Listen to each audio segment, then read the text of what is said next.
प्रभात और सुबह के इस बेला के साथ आज हम लोग बात करने जा रहे हैं। यहाँ पर आप सब टाइटल से भी समझ पा रहे हैं, क्योंकि एक बहुत बड़ी, खासतौर से उन साथियों के लिए, उन स्टूडेंट्स के लिए जिनकी जीएस बहुत अच्छी है। मैं अपने कई स्टूडेंट्स को जानता हूँ जिनके जीएस में अच्छे मार्क्स थे, लेकिन सीसेट की जरा सी लापरवाही जिसमें उनके 31, 32 और 30 मार्क्स रह गए। वो मतलब 1-2 मार्क्स 33 नहीं ला पाए और उनका अपना सपना चूर हुआ। तो इस बार ऐसी कोई गलती नहीं हो, उसके लिए हमें क्या करना है, सीसेट में कितना पढ़ें और क्या पढ़ें कि कम पढ़ करके हम एक्स्ट्रा बर्डन अपने सर पर नहीं डालें और अल्टीमेटली विजय हमारी हो। क्योंकि जीएस एक महासागर है, एक महासमर है, उसको तो पढ़ना ही पढ़ना है, लेकिन सीसेट को भी हल्के में नहीं लेना। और ध्यान रखिए, आज अभी एक जीएस का महासागर वीडियो आपके सामने आने वाला है। लगभग 1.5 घंटे का वीडियो होगा, उसको आप जरूर सुनिएगा और वहां से भी आपको लगभग 20 क्वेश्चन मिलने की उम्मीद रही। खैर, वो बात पर अब हम बात करेंगे सीसेट में सिर्फ कितना पढ़ें, कम से कम कितना हम लोग पढ़ लें कि हमारी बैतरणी पार हो जाए। सीसेट में कितना कर लें, ये कि बहुत बड़ा क्वेश्चन होता है। आप लोगों ने लगातार क्वेश्चंस किए, कमेंट्स भी किए। हालांकि बहुत से लोगों ने कहा कि सर अपनी मेंस की कॉपी दिखा दीजिए, वो बिल्कुल मैं दिखाऊंगा। इंटरव्यू शेयर करने के लिए आप लोगों ने कहा है कैसा इंटरव्यू, वो भी करूंगा। लेकिन दरअसल चूंकि अभी मेरा ध्यान इन सब चीज़ों पर इसलिए नहीं है कि आप लोगों के लिए 14 मई की डेट बहुत पास में है और आप जानते हैं लगभग 6 लाख के आसपास 5.72 लाख फॉर्म पड़ चुके हैं, सीटें कम हैं, तो कंपटीशन बहुत हाई है। तो अभी जो 1 महीने का समय बचा हुआ, उस पर सिर्फ और सिर्फ अर्जुन के तीर की तरह, मछली की आंख की तरह आपको अपना 14 मई दिखना चाहिए। उसके अलावा कुछ नहीं दिखना चाहिए, है ना। देख कर बाधा बीत बोबिन घबराते नहीं, रह भरोसे भाग के बैठ पछताते नहीं, कर्म कितना ही कठिन हो किंतु दुखता। तो आपको काम करना है और जैसे ही आपको करना है तो खैर हम लोग बात करें अब अपने सीसेट में हमें क्या क्या करना है। एक मोटा मोटा आइडिया हम लोग आइए देख लेते हैं कि सीसेट में हम, चलिए देख लीजिए। अगर हम बात करें सीसेट में, तो आप ये जानते हैं कि सबसे पहले जिनका भी, खास तौर से मैं जानता हूँ अधिकांश लोगों को इंग्लिश में समस्या होती है, तो आपको करना क्या है यहाँ पर, आप ये करें कि जो हिंदी है, हिंदी के 20 क्वेश्चंस आते ही आते हैं, है ना। जैसे वो समास पूछ लिया कि यथाशक्ति में कौन सा समास है, तो आप जानते हैं विभाव कर लेंगे। या कौन सा शब्द किसी के लिए प्रयोग, अयोग भाव वर्ण आ गया, मतलब वर्ण आ गए, या मुहावरा आ गया, या आपका अन्य, जैसे जिजीविका पूछ लिया था एक बार कि उसका अर्थ क्या है, या है ना 8 कनौजिए 9 चूल्हे, इसका लोकोक्ति, इस तरह एक पैसेज भी उसमें आता है ना, कौन से विब्रस। एक काम करिए कि आप हिंदी बहुत बेहतर ढंग से पढ़ लीजिए। 20 नंबर के लिए आपको 20 घंटे भी नहीं देने हैं देखा जाए तो। अगर आप 15 घंटे भी दे करके हिंदी पढ़ लेते हैं, कोई भी बुक, चाहे हरदेव बाहरी की हो, चाहे पृथ्वीनाथ पांडे की हो, चाहे प्रयास की, चाहे लुसियन, चाहे घटनाचर, हिंदी के लिए सभी बुक ठीक है। आप है ना, हरदेव बाहरी, पृथ्वीनाथ पांडे ज़्यादा बेहतर बुक मान लीजिए, या वासुदेवानंद, है ना, वासुदेव शरण अग्रवाल वाली, वो देख लीजिए। खैर वो आपकी इच्छा है, वासुदेवानंद देखें, जो भी देखें, लेकिन 20 नंबर हिंदी आप यहाँ से, मैं उनके लिए बता रहा हूँ जो बिल्कुल सीसेट में क्या करें इसकी बात। जैसे आ गया परिताप का जल अर्थ क्या है, या है ना क्रिया विशेषण, तो हिंदी बेहतर कर लीजिए। रही बात इंग्लिश, अगर आपको बिल्कुल नहीं आती है तो आप उसे छोड़ सकते हैं, लेकिन इंग्लिश में जैसे मान लीजिए 15 क्वेश्चन आ गए, है ना, या 20 क्वेश्चन आ गए, लगभग ऑन एवरेज 20 के आसपास रहते, 15 रहते, मान लीजिए 15 ही आते हैं। देखिए हिंदी में लगभग 20 क्वेश्चन आते हैं, तो हिंदी में आपको प्रयास ये करना है कि 20 अगर आ रहे हैं, अगर आपको ये क्वालिफाई करना है, तो हिंदी में 20 में से आपको मिनिमम, ये मान के चले, जो बिल्कुल बिलो एवरेज आप सीसेट में होता है स्टूडेंट, उसे भी लगभग 16-17 क्वेश्चन मैं मान के चल रहा हूँ कि हिंदी में आपने, चलिए 15 क्वेश्चन ही सही किए, ठीक है भाई, 15 क्वेश्चन सही किए। निगेटिव मार्किंग का ध्यान रखना आप उन्हें, मतलब 15 प्लस वही 15-16 आपको करने। इंग्लिश में 15 क्वेश्चन आते हैं, आप एक आध पैसेज पढ़ लेंगे इंग्लिश में, तो मान लीजिए इंग्लिश में 1-2 क्वेश्चन, तो कम से कम 2 क्वेश्चन तो एटलीस्ट कर ही सकते हैं, तो ये मिलके 17 हो जाएंगे। अब सीसेट में क्या करना है, उसके पहले मैथ और इंग्लिश आ जाइए, सॉरी मैथ और रीजनिंग आ जाइए। मैथ और रीजनिंग में क्या करना है, एक तो घटना चक्र का जो बैक ईयर होगा आपका प्री वाला, वो, या घटना चक्र जब मैथ्स की आती थी इसमें और सीसेट वाला, तो एक करके आप दोनों मैथ और रीजनिंग के लिए कम से कम अभी से 30 घंटे दे दें, 30 आवर्स।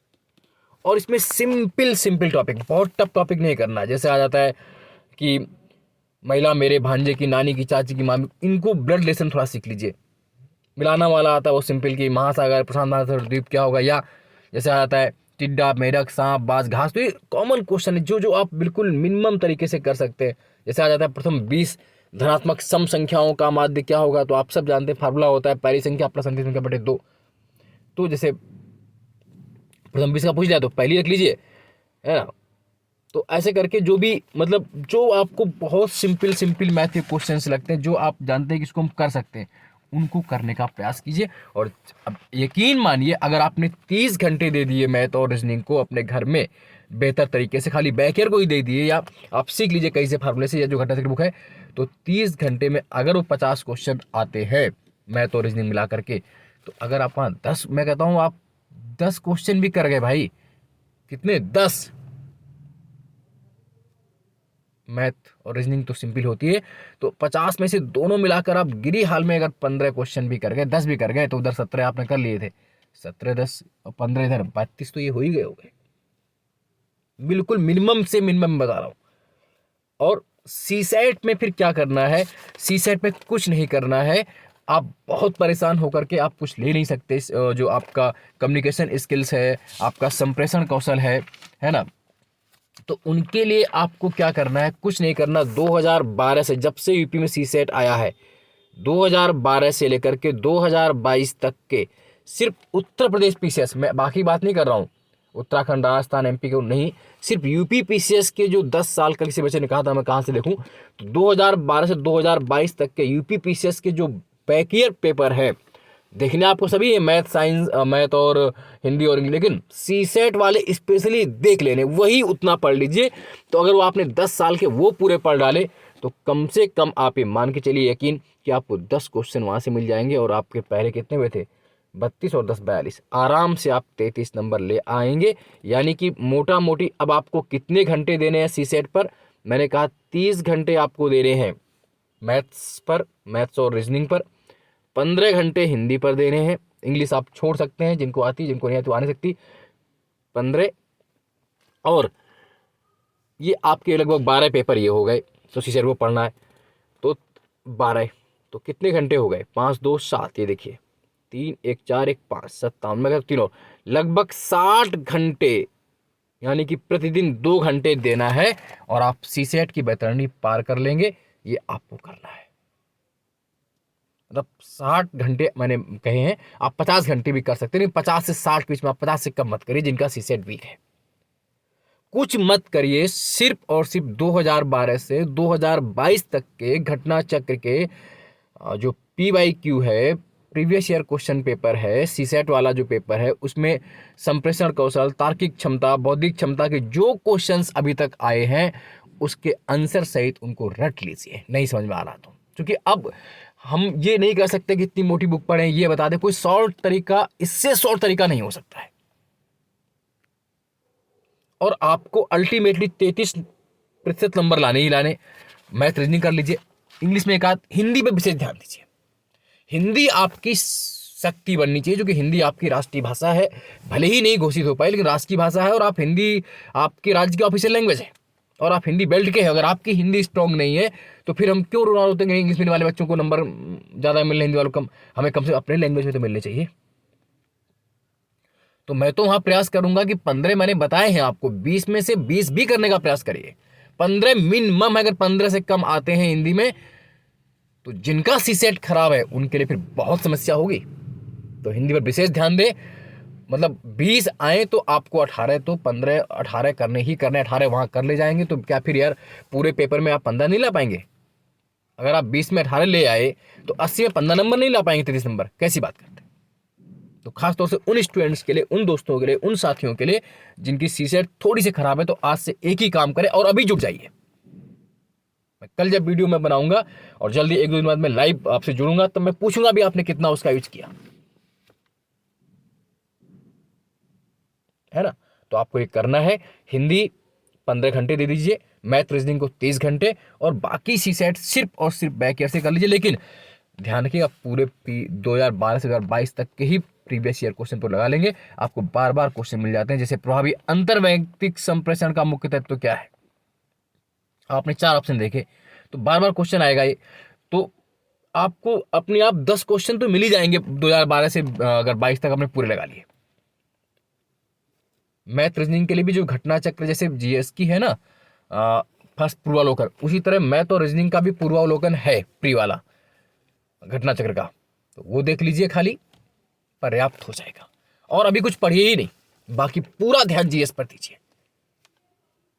हिंदी जरूर किसी स्टैंडर्ड बुक से, चाहे पृथ्वीराज पांडे से, चाहे हरदेव बारी से, चाहे वस्तुवानंदन या लुसेंट या घटना चक्र, जो भी आपको लगता है, लेकिन क्वेश्चन घूम फिर के वही आते हैं, वो आप बेहतर कर लीजिए। और इंग्लिश अगर आपकी बेहतर है तब तो कोई दिक्कत ही नहीं, नॉर्मल इंग्लिश बेहतर है, इसलिए मैंने कहा। मैं कह रहा हूं इंग्लिश में आप दो के, इंग्लिश में छोड़ के चल रहा हूं, तब भी आप आराम से क्वालिफाई कर लेंगे। परेशान मत होइए, घबराइए मत, है ना।